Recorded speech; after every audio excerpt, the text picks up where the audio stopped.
maneho income pag 2022 no. Paitan ng naon taki kwarta niya imo ra ipasa nga to sa mga giutangan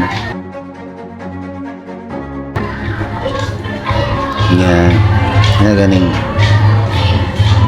maabot ng bill sa kuryente, maabot ng bill sa internet,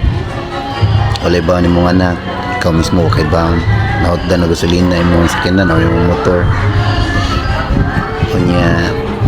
motor na ako 17 years na ako sa teacher disura di pwede magsalig sa sweldo manang naka-decide ko nga akong padayunan akong sideline pag 2021 kay nahunong ko ato pag 2022 naka-income ko ato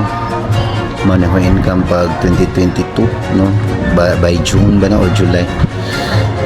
kay nahunong ko ni balik ko pagka teacher kanang teacher lagi no coach ko sa badminton nag-train pa yung damat nag-train ko pianika dayon wa man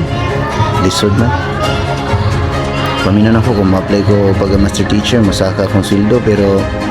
mangutang ra man gyapon ko bisan pag magkinugihan ko di gid kayo mudako akong sweldo ba so di ko pwede magsalig lang sa sweldo kung ang uban maingon po nga pag principal sir di